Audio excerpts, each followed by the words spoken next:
Nigeria's economy is undergoing sweeping reforms under President Bola Tinubu, drawing mixed reactions at home, but also a rare recognition from the international community. Now, with fuel subsidies removed and the foreign exchange regime liberalized, the World Trade Organization has praised Nigeria's policy direction as a model for growth. Now, the question is how these reforms impact businesses, young people, and the nation's long-term prospects. Well, to help us unpack this, we are joined by Adedayo Micheal, a business development manager for Nigeria and Ghana at the AHZ, a global education and career mobility firm. Now, he's also a political commentator and youth advocate.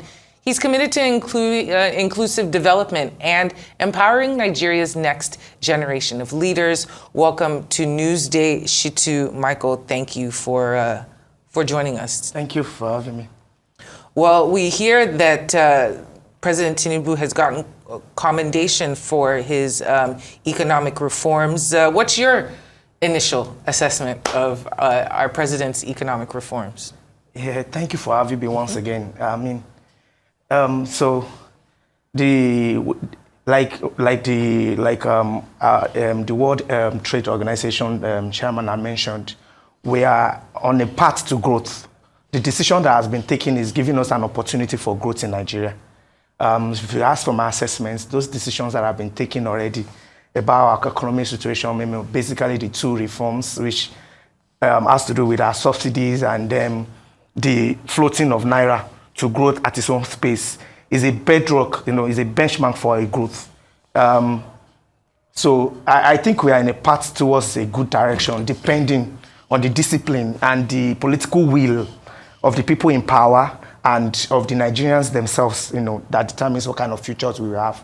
But it is beginning to look to the world that we know we are serious about taking our economy to another level.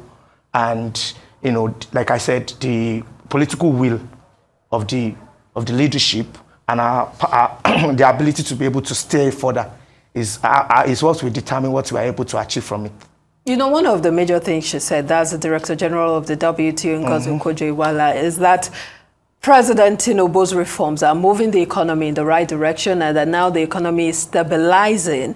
But she also posts that clause of the fact that Nigerians are still going through hardship. It's not being felt in the pocket of Nigerians.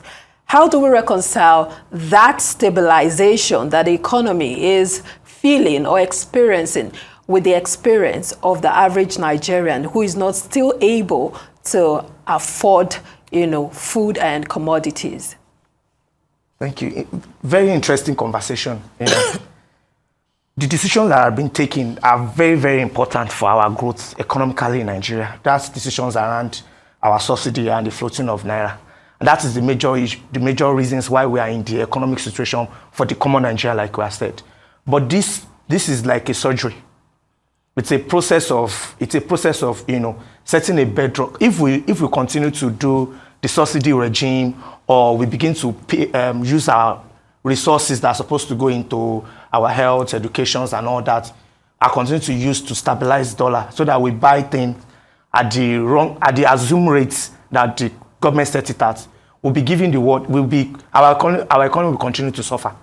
But now we have a benchmark that the Naira is being float. We have removed subsidy.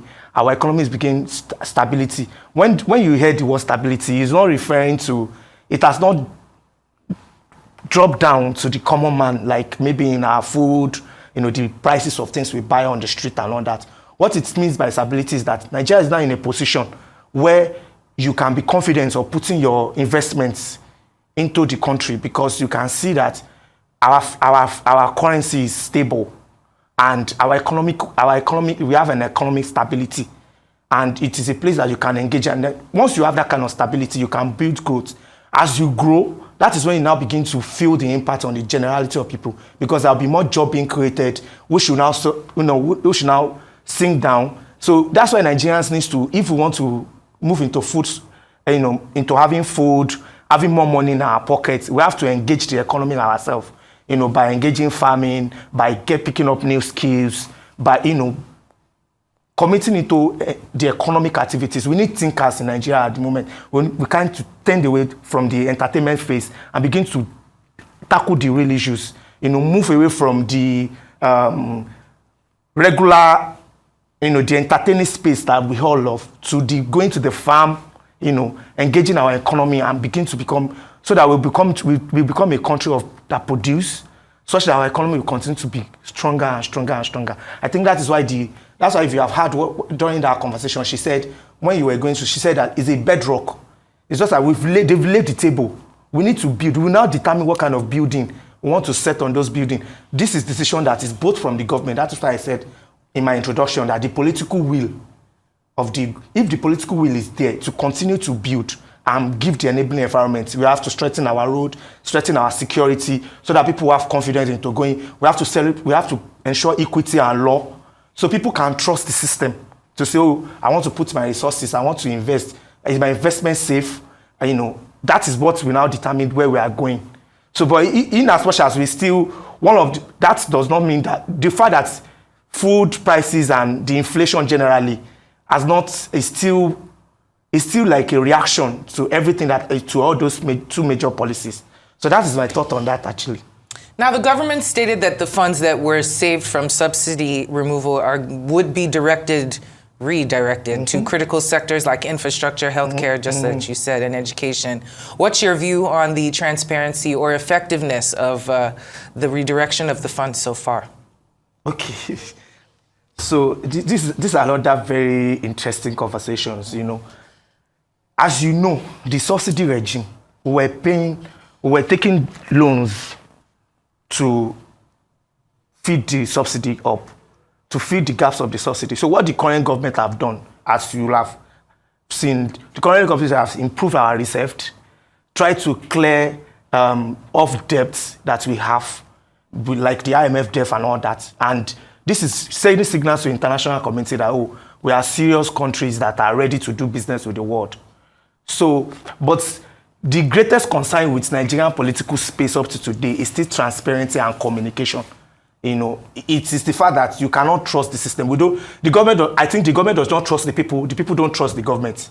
So we are in a situation where we don't really, we don't know we look at the frivolity of our government. You hear conversations about political salary wants to be increased, stuff like that. Is breaking the trust between the people and the governed and the people governing. So what I would advise the government of President Bola Ahmed Tinubu to do is to continue to communicate more instead of running political banters. When you see their spokesperson speak online, they are replying to other political people that are commenting against their government. But I think they should continue to focus more on enlightening Nigerians on what they are doing, steps they are taking, what step they are trying to take us to the next situation. But if you look at our economic situation and the reform of President Bola Ahmed Tinubu from an holistic view and a non-sentimental perspective, you will see that they are set pace that can take us to growth. But that growth still dependent on our own will as a people and the people that are governing us. Transparency is still a thing of concerns in Nigeria. We honestly do not trust our budgeting system.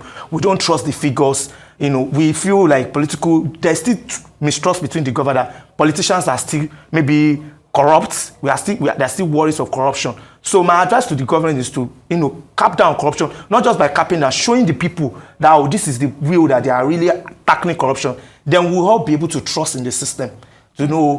We'll be able to trust and be able to commit into the system that the government is doing something. But to answer the question of whether they have taken a step towards a good direction, the answer still sticks yes. If you ask from all the global organizations I've mentioned, it has shown in our stock exchange market, it has shown in our forests and all that. The policies Nigeria's economy is going towards a space of stability, but transparency is still a big issue in our country. Within the people, within the government, and even in every sectors of our country. Indeed. Let's still, talk about some of the proffered solution by the DG of the WTO, Okonjo-Iweala. She says that, that there is an urgent need to strengthen social safety nets to cushion the impact of these President Tinubu's reforms, particularly for the poor and vulnerable. What do you think could be these safety nets, the social safety nets? Thank you. So that is like I said, what those safety nets means is because of the effect of those two transformative decisions, which are inexpedient for us to grow in Nigeria.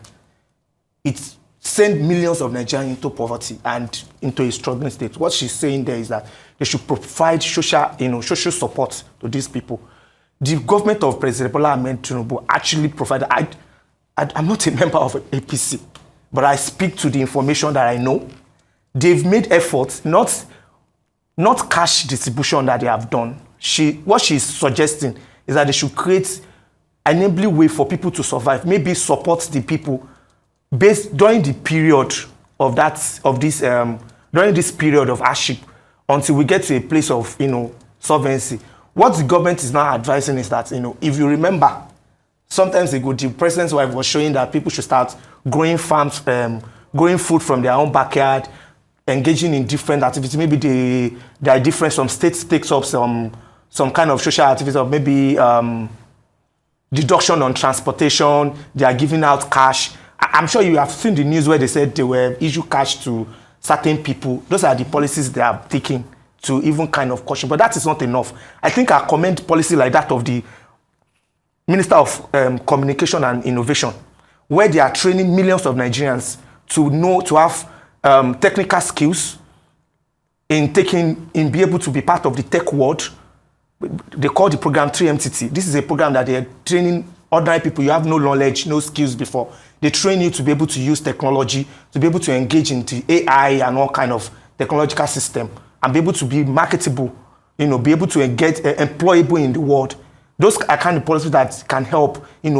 They also introduce things like the school fees loan that they also introduce, such that a poor Nigerian can go to university, can get education. Because if you look at the major component of poverty, what are the things that are really constitute what we refer to as poverty? If you don't have shelter, you don't have education, there's no food and stuff like that. So a normal Nigerian can take a loan from the government and use to sponsor his university education. Those are the policies that have been implemented. But it takes us back to the initial conversation that we had before, is that we still need transparency. They need to talk more. This money that they said they gave to people, who are the people that the money was given to? Where are they? Where are they located? If the people that work for this government or the government itself communicates more, Nigerians will see and they will understand. But because of the gap of communication, that is why we are still, a lot of people don't really know what is going on. So that's my response to that. Well, we'd like to thank you so much for your response and for coming to have this conversation with us today. Shitu Adedayo, Business Development Manager for AHZ. Thank you so much. Thank you.